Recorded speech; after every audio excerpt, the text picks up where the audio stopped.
Le remède cette année est vraiment assez conforme finalement à ce que nous on a ressenti au niveau de Région Sud Investissement. On reste un gros investisseur en termes de nombre de dossiers, mais on se rend compte effectivement que sur les secteurs d'activité on est tout à fait conforme sur l'énergie. On ne fait pas les grosses levées qui ont été présentées, mais on a beaucoup de levées qui dépassaient 10 millions d'euros à l'heure actuelle, 10 ou un peu moins, mais vraiment ça commence à prendre une part significative et on arrive à trouver des fonds sur ces secteurs-là qui sont des secteurs avec des modèles économiques un peu différents par rapport à ce qu'on connaissait avant, qui sont des modèles certainement avec des sujets autour du comportement, autour des risques d'une façon générale qui sont beaucoup plus prononcés, différents et certainement avec beaucoup plus des besoins de cash importants.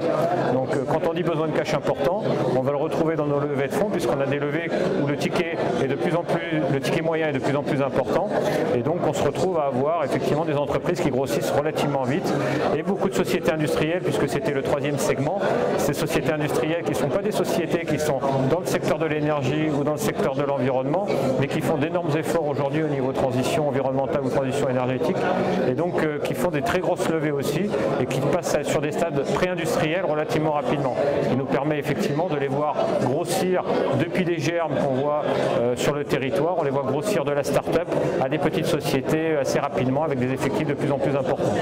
Alors, Spacetech, on a quelques sociétés effectivement qui ont commencé à se développer. On a continué à les suivre, on n'a pas fait de nouveaux investissements sur ce secteur-là. Par contre, sur la partie cosmétique, on est toujours assez pourvoyeur. La région sud est toujours très attractive.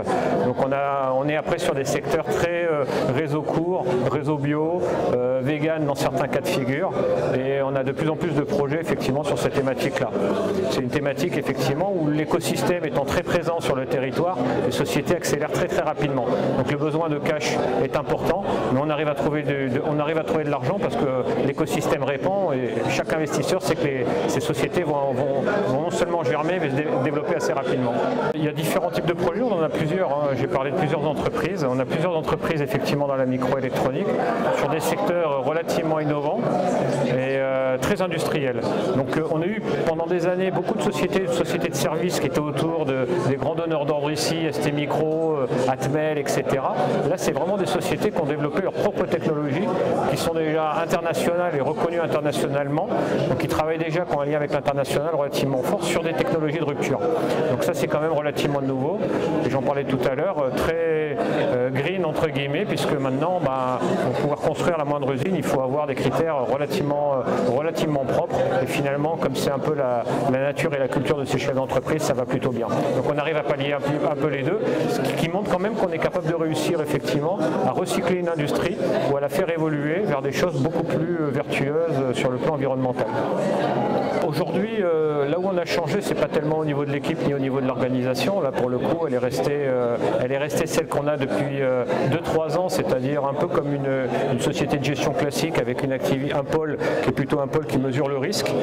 On appelle ça back et middle office. Un pôle plutôt front office qui travaille beaucoup sur le deal flow. Et puis après, on travaille avec notre prestataire qui est Smalt Capital cette année sur le fonds RSI Transition, qui est un nouveau fonds. Et donc, ce qui est un peu nouveau cette année par rapport aux autres années, c'est qu'on a mis en place des indicateurs. D'abord une fiche d'éligibilité, parce que s'il ne suffit pas de faire du greenwashing, l'objectif c'est quand même d'avoir effectivement des sociétés qui ont un véritable impact sur le territoire, voire au-delà. Et derrière, on a besoin d'indicateurs pour suivre ça. Donc l'avantage d'être investisseur, c'est que vous êtes dans la gouvernance d'une entreprise, et que quand vous êtes dans la gouvernance d'une entreprise, c'est quand même beaucoup plus simple de suivre effectivement là où vont les fonds et quelle orientation les fonds sont donnés. Donc effectivement, on est sur des paramètres jugés a priori et on peut contrôler a posteriori du bon usage des fonds. Et ça, c'est quand même assez intéressant.